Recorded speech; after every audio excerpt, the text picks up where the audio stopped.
Good morning or afternoon, everyone, depending on where you're listening in today. My name is Kim Sager, and I'm the VP of Communications and Marketing. Today is our third webinar for Asset Management Awareness Month. Before we get started and I introduce our speaker, I would like to run through some logistics. This is a webinar that's recorded today and will be posted on our MPMA website and YouTube channel later this month.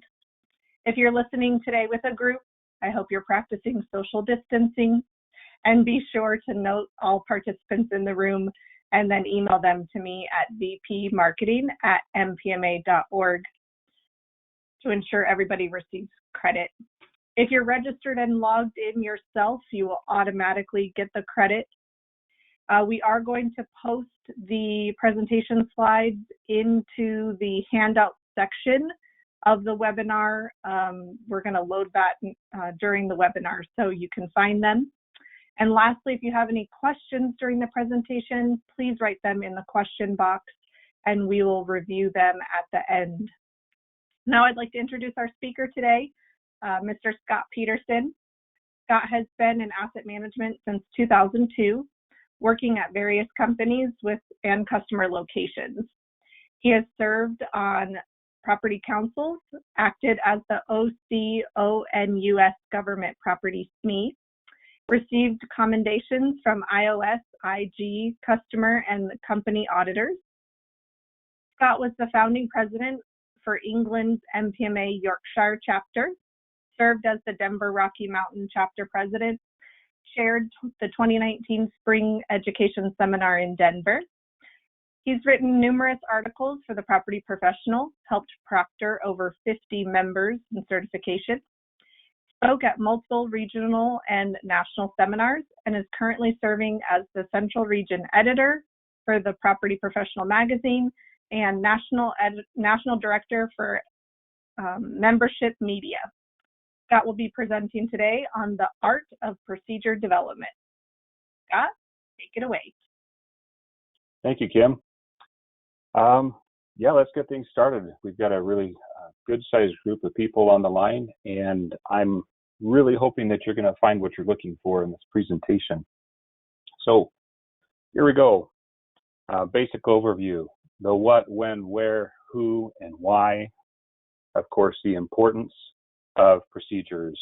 Different art mediums. I get a little wordy in there, and then also, of course, the how of the procedures. That's going to be the main bulk of this, is what you're looking for, I'm sure. And then a quick summary over what we're talking about. So what is the procedure? Well, we'll go to Merriam-Webster. It's a usually fixed or ordered series of actions or events leading to a result. Now, where do procedures fit?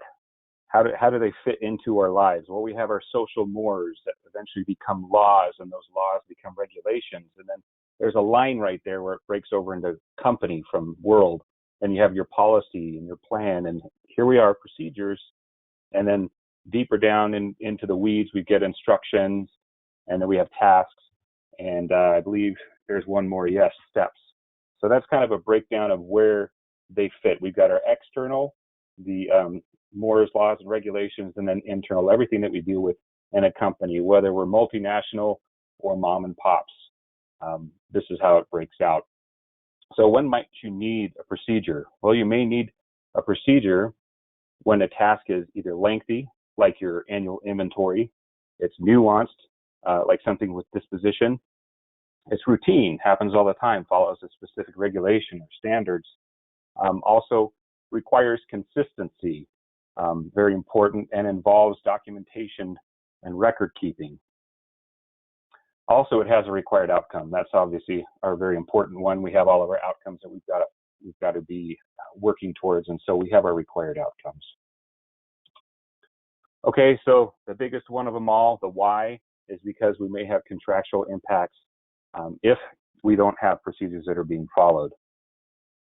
So let's get into this. We have a general warning that I like to say for anyone with property stewardship. It says typically audit findings for procedures are that they don't exist, they're insufficient, or they're not followed or shared. I had this opportunity. I was shadowing Pam McFarland, and we were at this one site where she had worked really hard to build them back up from a state of failure, is the best way to put it.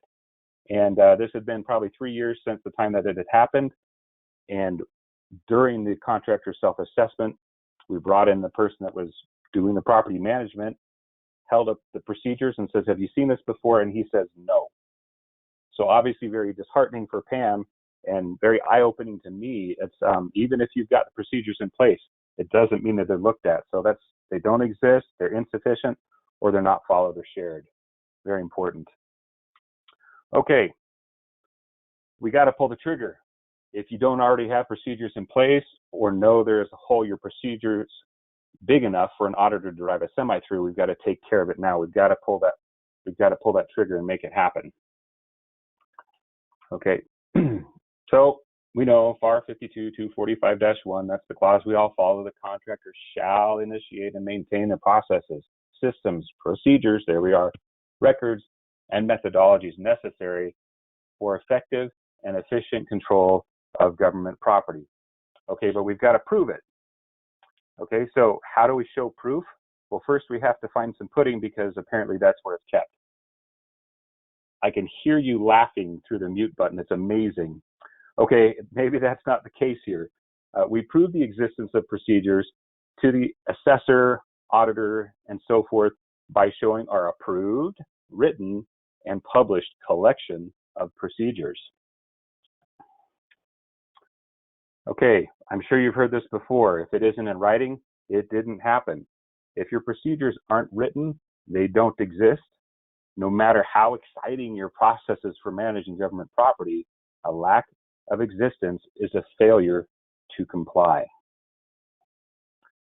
Okay, so it is believed that Socrates once had the following question for Plato's older brother, Glaucon.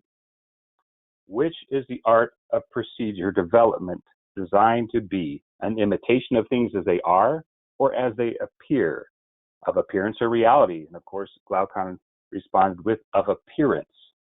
And Socrates said, then the imitator is a long way off the truth. Obviously, I'm doing the Socrates thing in reference to Bill and Ted's Excellent Adventure. I know it's Socrates. I'm just having a little bit of fun with it. But you may be interested to know that they're working on trying to create that final movie, Bill and Ted Faces the Music. Supposedly it's in pre-production. Excellent. Anyway, sorry. Okay. So, are your procedures an imitation of what they should be, or are they a reflection of reality? This is a rhetorical question. I don't want you to answer for yourself till the end of the presentation. Okay. Okay, so some art mediums here. We've got paint, wood, ink, and metal. Okay, these aren't things that we really use in property. These are really cool things. I love this stuff. A good friend of mine from high school designs, builds, and does a lot of bespoke stuff for anybody that wants it. And he comes up with these amazing things. But his art mediums are wood, as you can see, and paint, and metal, and ink, and so forth. Okay, but we're really not working on those. We're not working from those, I should say. We are working from a different kind of art medium, and that's the art of wordsmithery, if you will. Okay, and that is basically the art of words. I know a lot of people probably haven't heard that term, wordsmithery. It is a word. I didn't make it up, I promise. So the art of procedure development has something to do with the achievement of stillness in the midst of chaos. Have you ever felt like this is the case when you are tasked with developing procedures? I often do. I'm kind of a weird person in the fact that I like to do procedures. I like black and white because there's so little of it in property management that I like to have it in black and white. So here we go. So this is the procedural development flow. This is kind of what you're looking for. We've got discovery. We've got reference and research. We've got template design. We have structure organization. We have writing the draft. I'm just going to make this go a little bit faster here. Analysis and integration of metrics, review and redesign, beta testing, adjustment and revision, leadership and customer approval, training, publication, monitoring, and periodic review and update. I knew you guys were so excited about this. I had to put it all out there just so you could see how wonderful the world of procedure development is. I'm sorry if I've scared some of you off already, but the numbers don't look like they've gone down. So we're doing all right so far. Okay, so where should we start? Well, Maria gave some good advice in The Sound of Music. Let's start at the very beginning. It's a very good place to start. So we're starting in the beginning of the beginning. First, you have to know you need to start. Okay, this comes from the discovery of a deficiency or requirement, whether it is a changed regulation, a new policy, or an unknown directive. Those discoveries can be an aha, an oops, and sometimes even a oh. In 1989, Homer has had a realization of deficiency more than 1,100 times. So let's do our best to make sure our discoveries are aha moments and not Homer moments. Let's not be Homers. Okay, there was another more helpful phrase introduced the same year in '89 by this gentleman. Anyone guess who I'm referring to? Yes, it's Stephen R. Covey. Begin with the end in mind is the phrase that I'm trying to incite here. Begin with the end in mind. Now, as a side note, I met him back in 2001, and I asked him what he felt the most important thing anyone could do to improve themselves. Okay, this is the guy that at the time he was the center of personal improvement, personal development. Guess what he said? He said, get better sleep. I don't know why I didn't write a book about that, because I think we can all learn something even just from that one little sentence. Get better sleep. That's what he said. Best thing we could do to improve ourselves. Everyone could do to improve themselves. Okay, side note done. All right, begin with the end in mind. We can't know what direction to take unless we have a specific destination. So obviously, if I'm in New York, but I have a map of San Diego, no matter how hard I look at that map and no matter how good I use it, it's still not going to help me out. So we have to know our destinations, our outcomes, where we're going. So some of you may be familiar with this quote or one of its many derivatives. It says, there are things we know we know. We also know there are known unknowns. That is to say, we know there are some things we do not know. And that was the Secretary of Defense back in 2002. Beginning with the end in mind and knowing what the ending or outcome should be, we need to find any and all references in respect to our customer requirements and property types under our stewardship. This is accomplished by research. Just a little side note, the word research comes from the Old French meaning to seek out and search closely. The French got it from the Latin word secere, which means to go about, wander, and traverse, and Old Latin means to wander hither and thither. So essentially, reading through the regulations of choice will not be enough to help us find everything we need to know, or everything we don't know. Searching NPMA magazines and journal articles are just the start. We also need to be looking at conference presentations, looking at associations like NDIA, IAM, APICS, ITITAM, CSCMP, and other associations. We need to be reviewing voluntary consensus standards like ASTM E53 and ISO 55000 series. We also need to seek out industry-leading best business and common commercial practices. We should be reading guidance for customers charged with contract instructions and oversight like DAU, DCMA, DCAA, and so forth. But above all else, read each and every contract with customer property in it and make sure you understand what is minimally required. Don't forget to search out the terms and conditions that can be hiding in a statement of work and special provisions. Now, I understand, I've been thinking about this a lot. I know you rarely get to see the contract because they like to hold it close to the vest. Contracts people are just that way. If nothing else, if you can get a complete rundown, not just of 52-245-1, but a complete rundown of all the clauses in there. I'm going to go Doug Getz on you.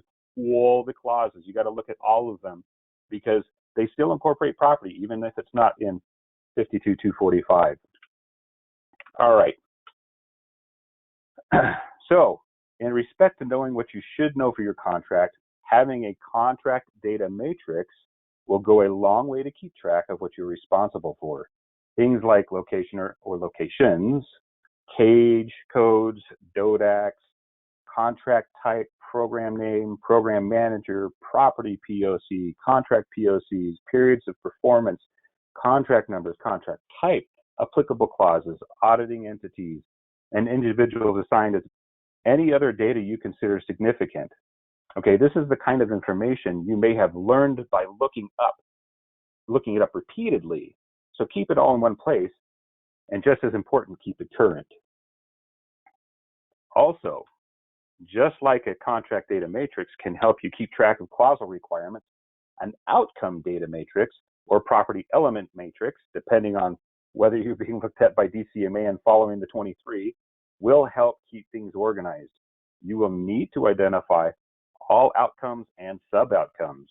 Smaller sites may only need to have 8 outcomes, while multinational businesses may need 36 or more to be compliant. It can only be determined by a detailed review of contractual requirements. It will be a challenge to keep track of all of the information, the help, the guidance, the requirements, the innovations, and so forth that you will collect. Having a data repository to keep it all in one location is beneficial. Also beneficial is creating hyperlinks to the terms and references in the outcome matrix, if you feel so inclined. Again, that's even more work, but then you have the speed of information at the hyperlink and connecting them to stored files in your repository. So what's next? Your outcomes are now known, your requirements are collected, and now it's time for a template. Okay, so being a procedural artist, the artist of procedure development is either a plagiarist or a revolutionary. Okay, so that's when we go to this next statement, plagiarize legally. Starting with a blank page is both daunting and time-consuming. Find yourself a good template and make it your own. They've got excellent free templates from NDIA. You can download those. We've got the procedures, as you can see right now. This presentation is loaded now for everyone to look at and download themselves, and you'll have that link right there for you to go to start pulling up procedures if you don't have a template already. Okay, so some template considerations. Keep a standard format that flows from your property plan through your procedures and to your desktop or work instructions. But first, check to see if your company already has formats and or branding requirements. Use a simple numbering convention and use descriptive naming. Also, make sure you use a standard font with high readability throughout your property management system. So the simple numbering system, 101, 102, 103, if you want to do it by outcomes, and the descriptive naming, you don't want to just call it procedure 1, procedure 2, procedure 3. Obviously, it's going to be the receiving procedure, it's going to be the disposition procedure, or if it's a breakout, IUID, whatever it's going to be. Just make sure that it's descriptive enough so it stands alone if it's found that way. Okay, so a quick word on fonts and readability.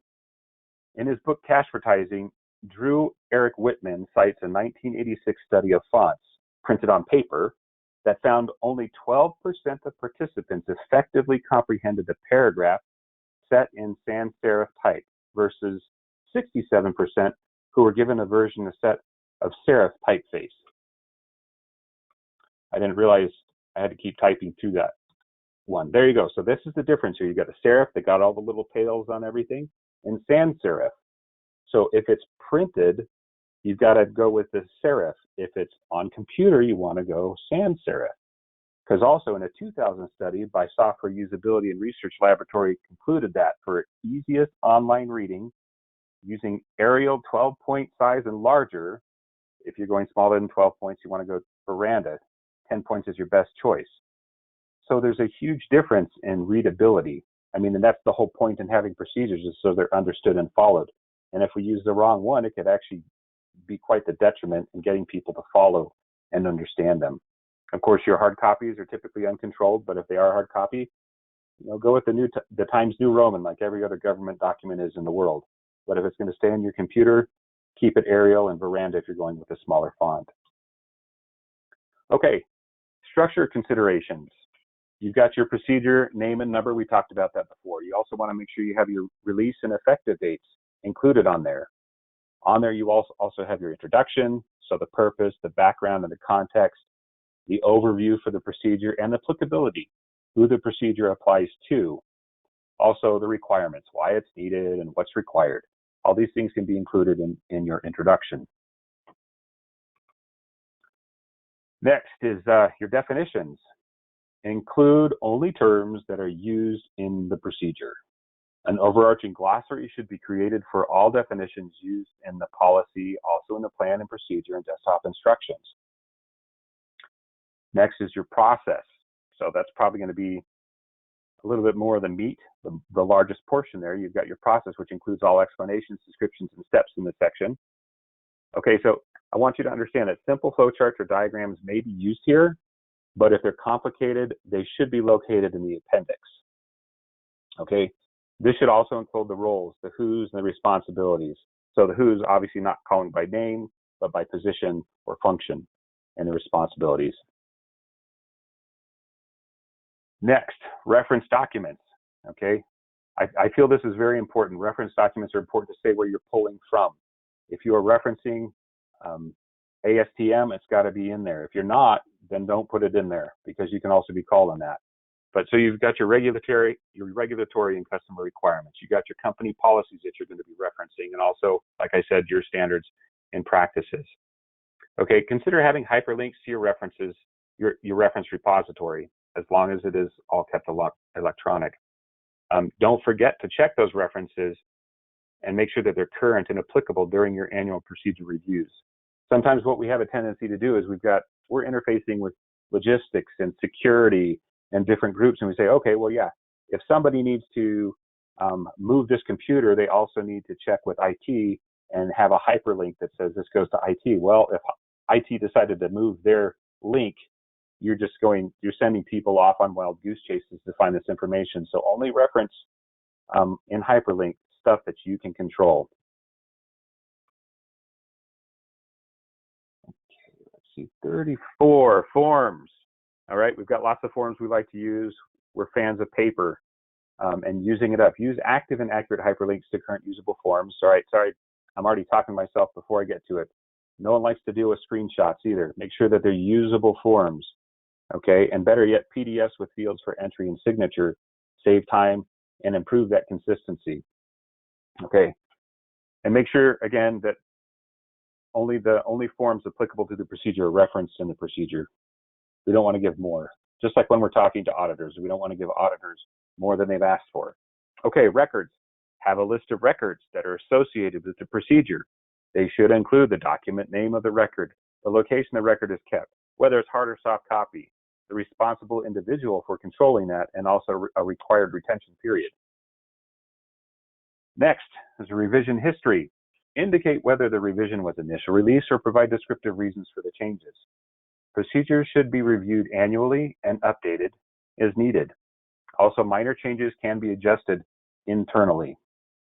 Major changes must be approved by both company, legal, and policy compliance, and customer. If you're not sure what a major change is, then ask. Now, just one little note here, waiting for it to pop up. I don't know where it went. Okay, so I did have an asterisk there, making sure that your changes were approved by the customer. This is not a requirement. This is something that I feel is very important, so that way you're working and interfacing with your customer. We don't want the customer to come in and be surprised when they're performing an audit. So interacting with them and showing them, this is what we've got for our procedure. Basically, you're saying, this is our understanding of the FAR and what we're supposed to be doing with your property. And if the customer's giving you thumbs up on major changes, then you've been interfacing with them and you're also on the same page. And again, there's no surprises when they come into audit. Okay. Okay, quick question. How many of you still have your appendix? How many of you have an appendix in your procedures?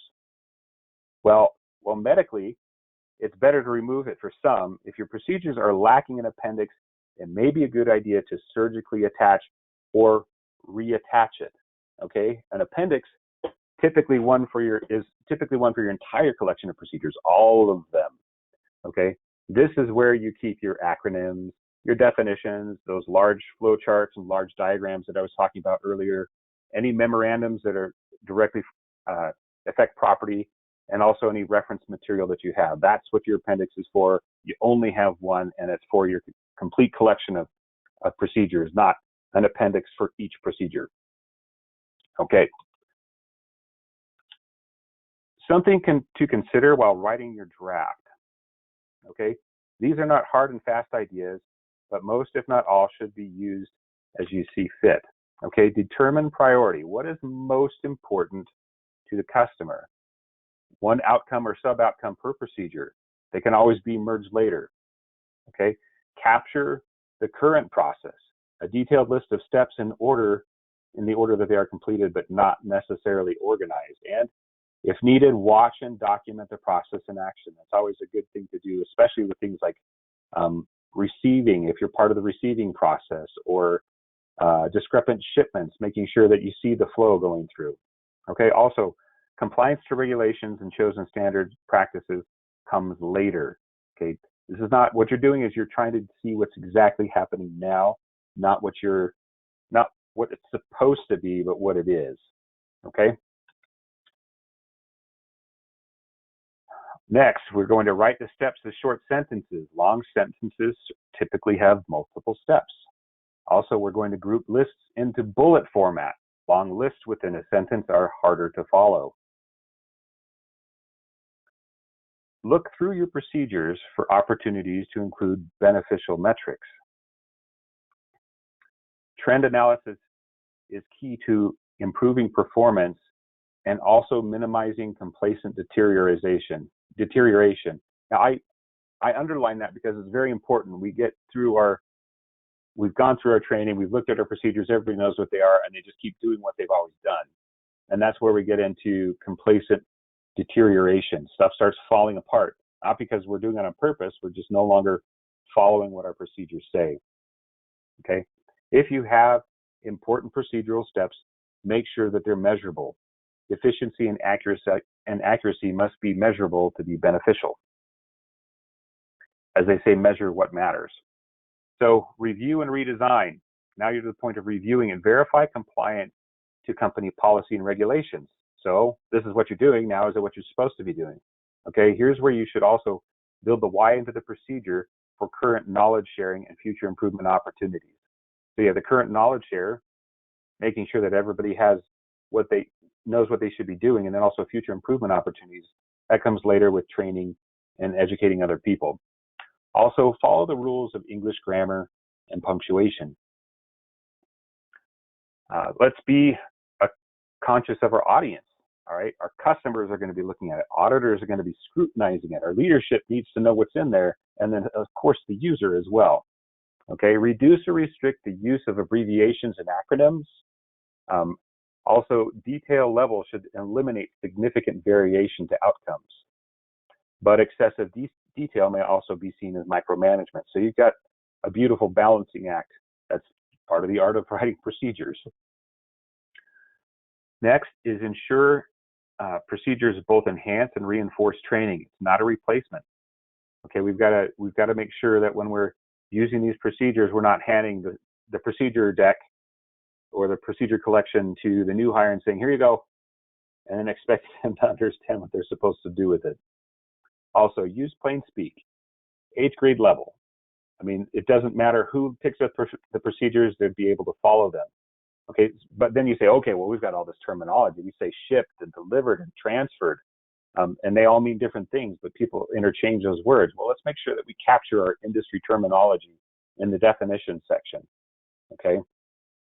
Also, use cross-references only that are internal to the procedure collection. Again, not stepping out to security or to logistics or anybody else.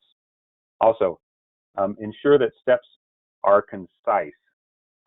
So a quick word on concise. Mark Twain once said he didn't have time to write a short story, so he wrote a long one instead.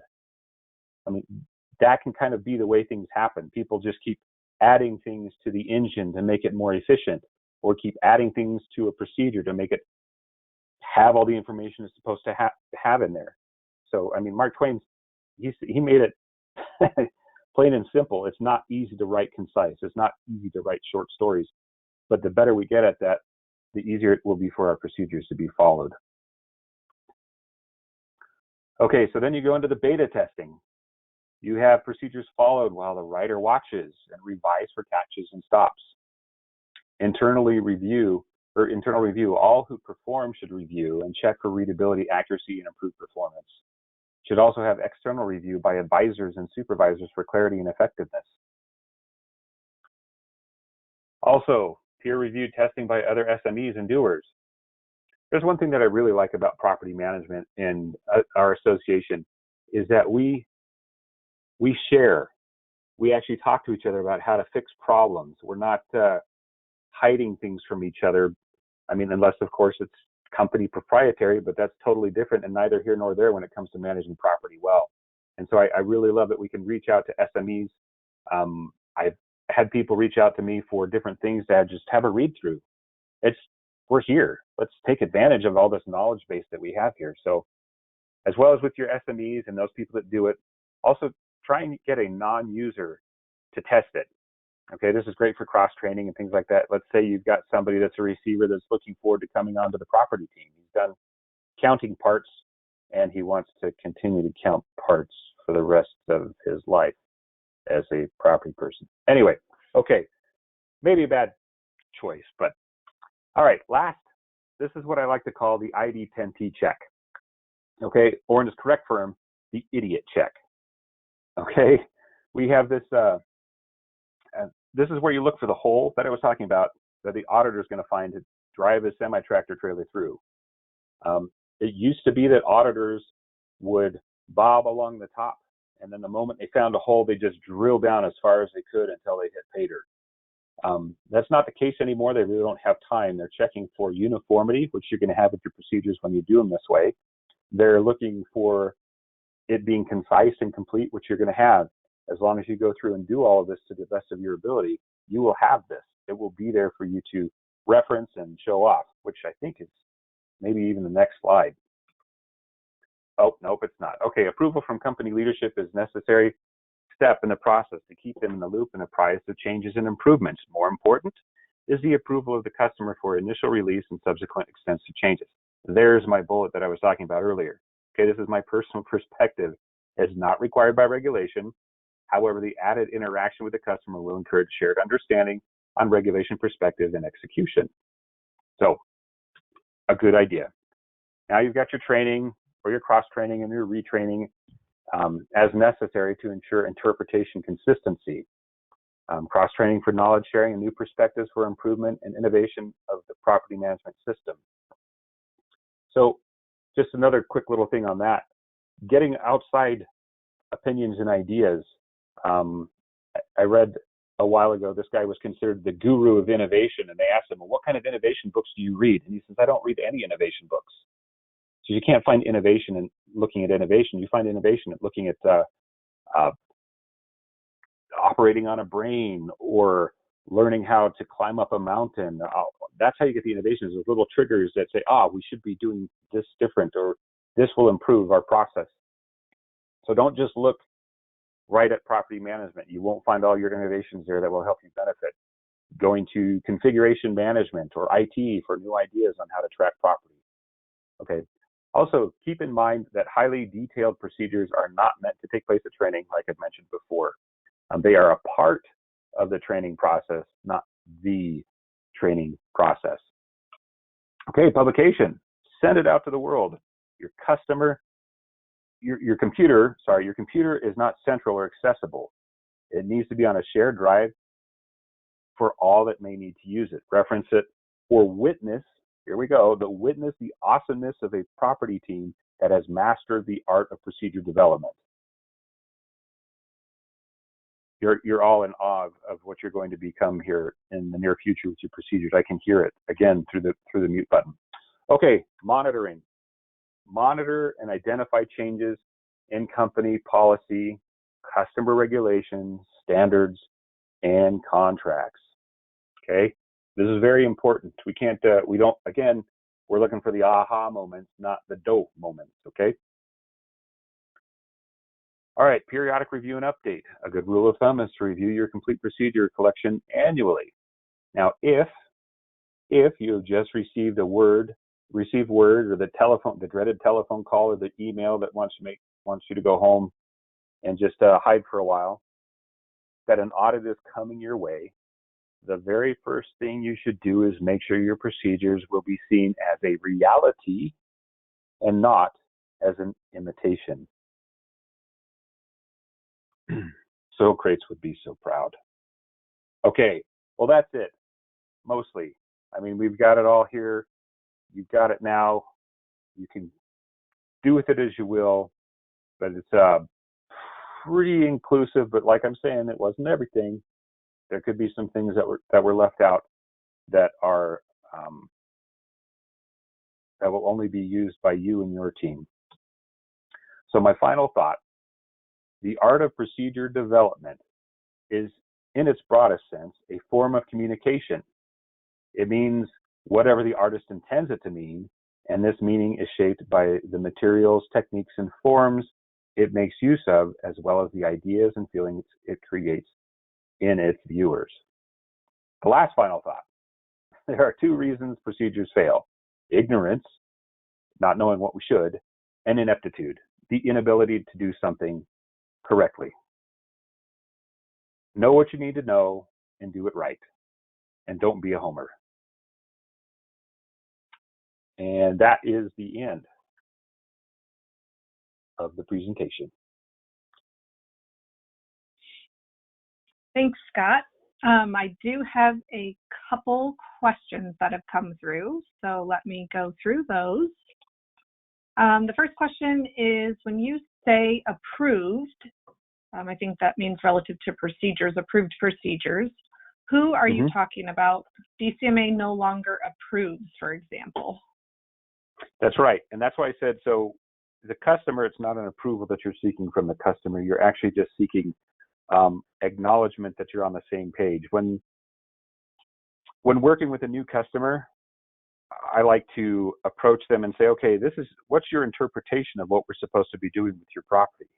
I mean, you can do this at the very beginning. You could do it after you've already created your procedure collection, but working with them to make sure that, like I said, there's not going to be any surprises during the audit. As far as approval from leadership, again, I had leadership that had nothing to do with our procedures, but they were in charge of oversight, and I wanted to make sure that they didn't have any surprises either. I provided it to them. Sometimes you would get feedback and sometimes you wouldn't, but nobody can come back and say, well, you never told me about this, or I was never clued into this whole part of the property world that you didn't tell me about. It's more publishing than approval. I like to get approval because, again, if it's in writing, then you say, well, you said we were okay with going forward with these procedures this way. But if you can't get it, at least have your publication showing that you've done that.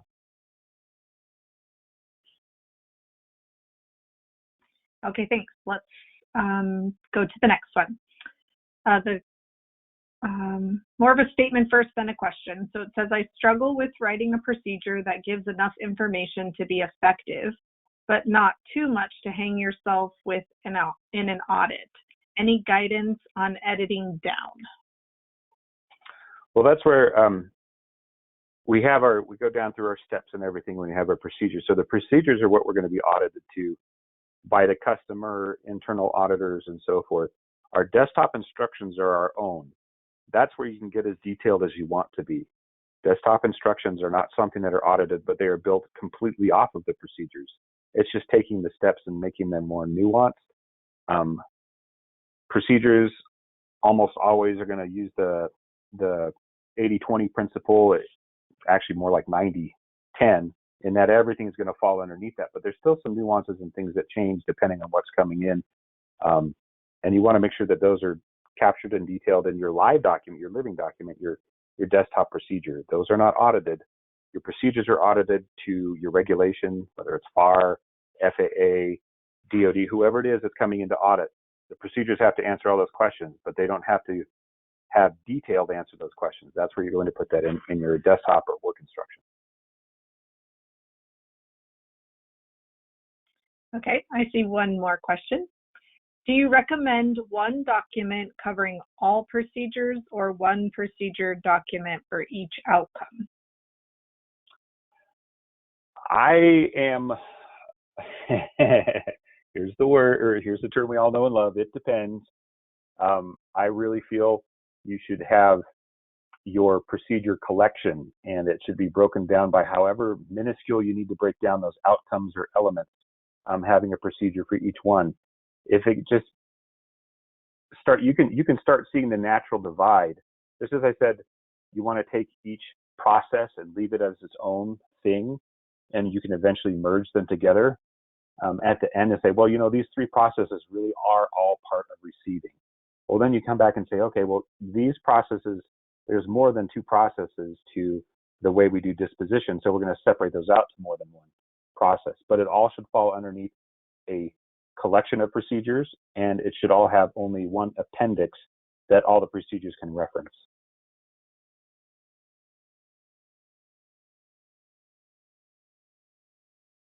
Okay, a couple more things coming through.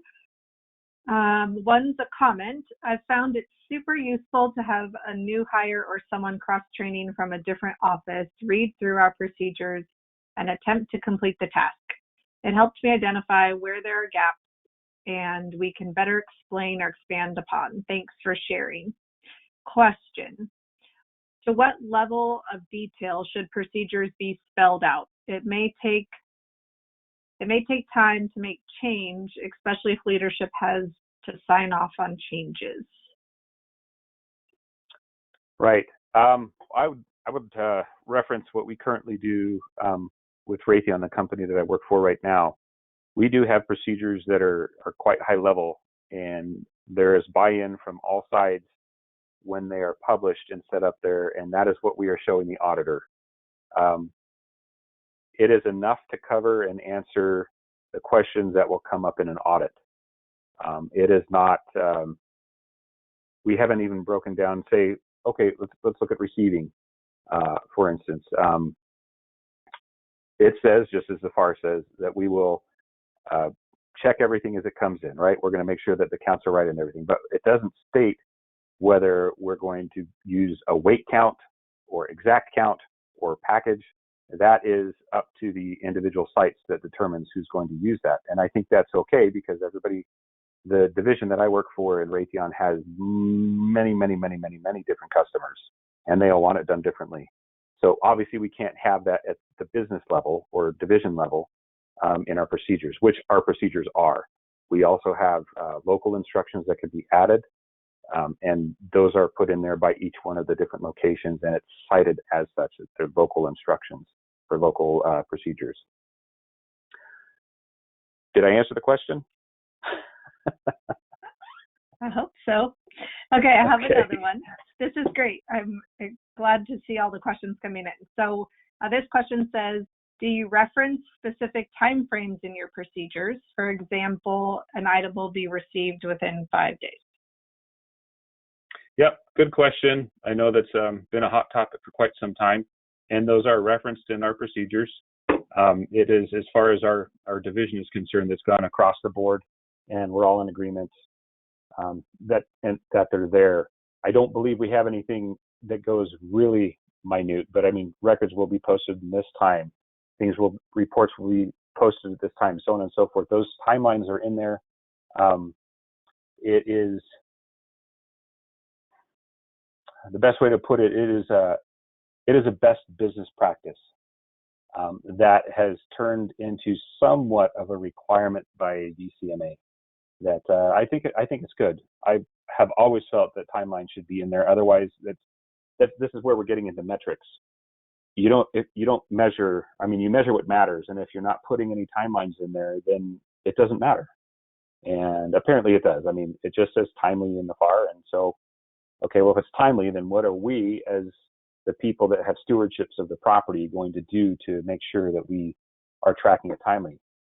are putting it in timely, are reviewing it, so on and so forth. So I personally, timeline should always be in there. That's just my personal feeling, but also we are all going that direction anyway. So it's the best business practice that I feel should be followed. Thanks, Scott. I do not see any other questions, so unless we have any more, I'll give it a minute. But again, I do want to thank Scott for speaking today. Our last webinar for the month, for Asset Management Month, is scheduled for next Tuesday, March 24th at 1 p.m. Eastern. Kathy Seltzer will be presenting what's new in the MPMA certification program. You can register for that webinar on our MPMA website under the Asset Management Awareness Month page. Again, copies of the slides are in the handout section of your GoToMeeting taskbar. You will see them loaded there. Also, if you need to email me, we can send those as well. Again, the email address is vpmarketing@mpma.org.